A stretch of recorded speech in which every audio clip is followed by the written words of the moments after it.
দর্শক, আজ ব্যাংকে আর্থিক লেনদেনের শেষ কর্মদিবস। এ বিষয়ে বিস্তারিত জানাতে মতিঝিল থেকে যুক্ত হচ্ছেন সহকর্মী সাদিয়া লাবনী। লাবনী, শেষ কর্মদিবসে ব্যাংকে গ্রাহকদের ভিড় কেমন দেখতে পাচ্ছেন জানাবেন। বুবলি, আপনি একদম ঠিক বলেছেন। আজকে ঈদের আগে আসলে একদম লাস্ট কর্মদিবস। আজকে কিন্তু সকাল থেকেই ব্যাংকগুলোতে বেশ ভিড় দেখতে পাচ্ছি। আমি এখন আছি মতিঝিলের অগ্রণী ব্যাংকের প্রিন্সিপাল শাখায়। আমরা আসলে সময় যত বাড়ছে গ্রাহকের উপস্থিতিও কিন্তু ততটা বাড়ছে। আজকে আমরা যেটা দেখছি যে বেশিরভাগ মানুষজন আসলে টাকা তুলতে আসছেন, উত্তোলন করতে আসছেন। যেহেতু একটা লম্বা ছুটিতে যাচ্ছে দেশের ব্যাংক খাত, তারা যেন তাদের প্রয়োজন মতো টাকাটা পায় সেজন্য আসছেন। কর্মকর্তা কর্মচারী যারা আছেন তারাও কিন্তু যথেষ্ট প্রেসারে আছেন আজকে।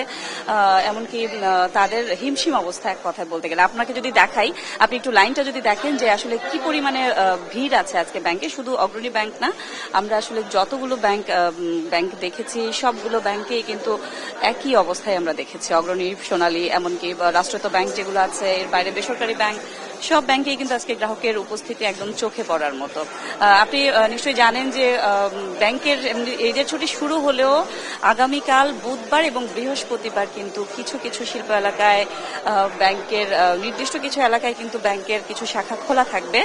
শুধুমাত্র পোশাক শ্রমিক যারা আছেন তাদের বেতন ভাতা ক্লিয়ার করার জন্য এই ব্যাংকের বিশেষ সুবিধা নিয়েছে। এমনকি এই লম্বা ছুটিতে যাচ্ছে ব্যাংকগুলো, ব্যাংক খাত, সেক্ষেত্রে কিন্তু বাংলাদেশ ব্যাংক কিন্তু নির্দেশনা দিয়েছে যে ব্যাংকের নিরাপত্তা যেন নির্বিঘ্নে ব্যাংকের নিরাপত্তা যেন নিশ্চিত করা হয় সে বিষয়ে প্রত্যেকটা শাখায় কিন্তু নির্দেশনা দেওয়া হয়েছে। এমনকি এটিএম বুথ যেগুলো আছে, এটিএম বুথেও কিন্তু একদম পর্যাপ্ত পরিমাণে টাকা রাখার কথা বলেছে বাংলাদেশ ব্যাংক থেকে বলা হয়েছে।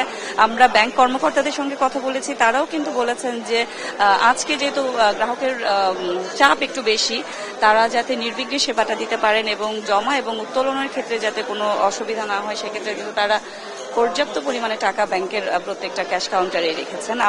তারা আশা করছেন যে আজকে দুপুর পর্যন্তই আসলে ভিড় যতটা দেখছেন ভিড়টা আসলে বাড়তেই থাকবে। বুবলি, এই ছিল আমার কাছে ব্যাংক থেকে সর্বশেষ তথ্য।